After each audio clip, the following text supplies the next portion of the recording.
Saw me with Philip, and she tried to explain. Philip was my friend from elementary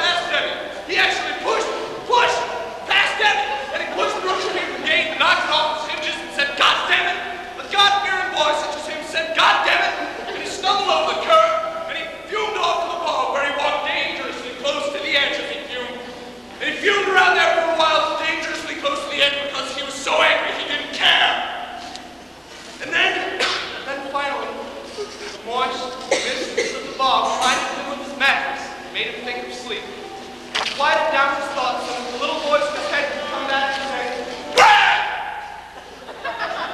You've got to go apologize to her, because now you've got no one to paint your kitchen yellow." He said, yes, I see that now. I've been a moron, and I've got to go apologize. And he ran quickly to Deb's house, and he knocked on her door, breath to say, Debbie!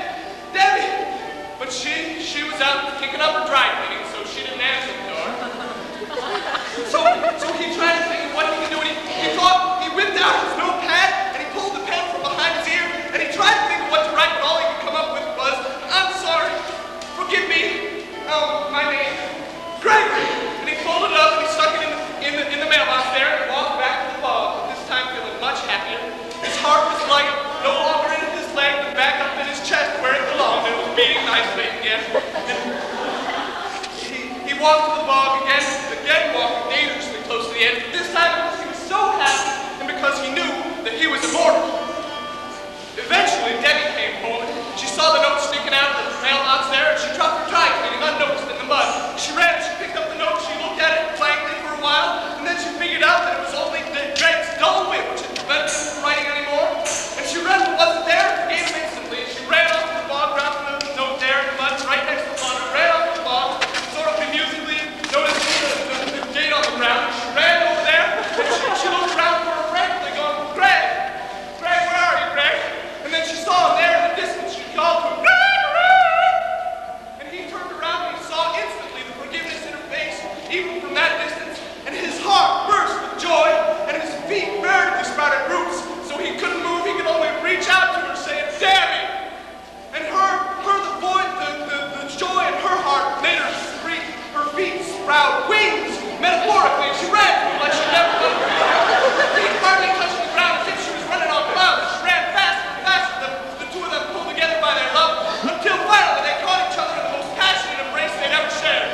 Debbie's momentum carried them soaring out over the cliff, like an albatross catching the morning breeze on a foggy day. Only not like an albatross, because an albatross has wings, and they don't. And they did the great restoration as they started flowing, plummeting crests and branches and sliding through mud, until they hit the fog like an orange hits a full pot of your mother's oatmeal. And there, they sank slowly into the bog, never breaking their embrace, until the last thing that could be seen was the ring on Debbie's finger, which Greg had put there only weeks before. But you know, I've heard that peat bogs actually preserve things.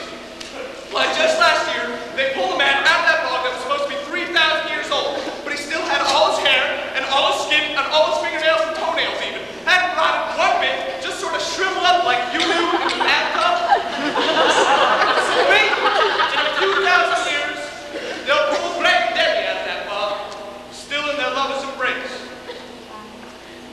And that's the news from the brief go-away bog. The women are hairy, the men are dejected, and the children are just longing to move out.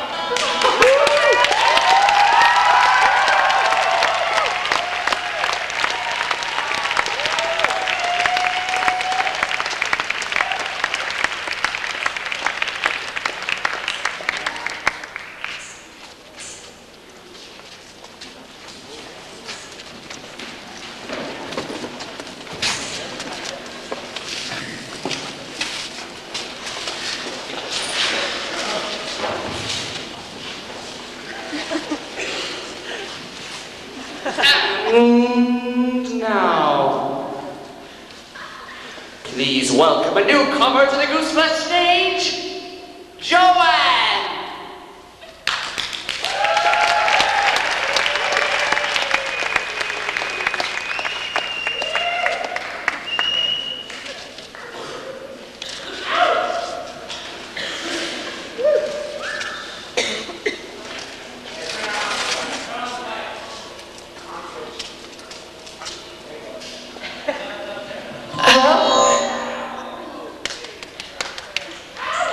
Hi, my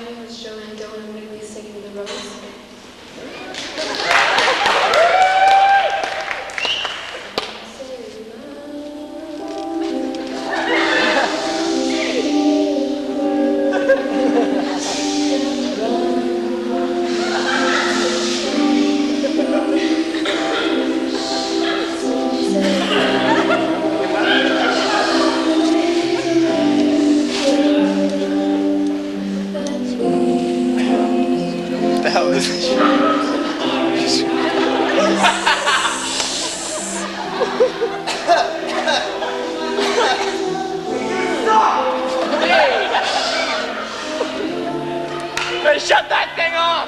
Hey, get up, boy! Hey, come along to the titty bar instead!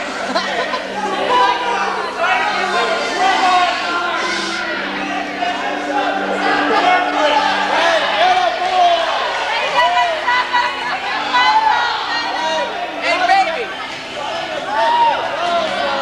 Hey, what you keeping under there, huh? Show and tell, hey, baby! Take it off!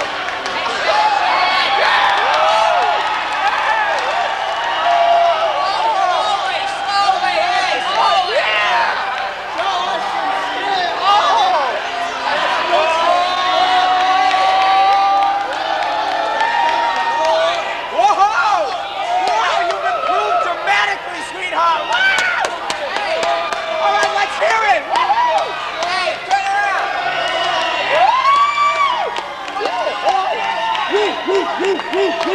Woo!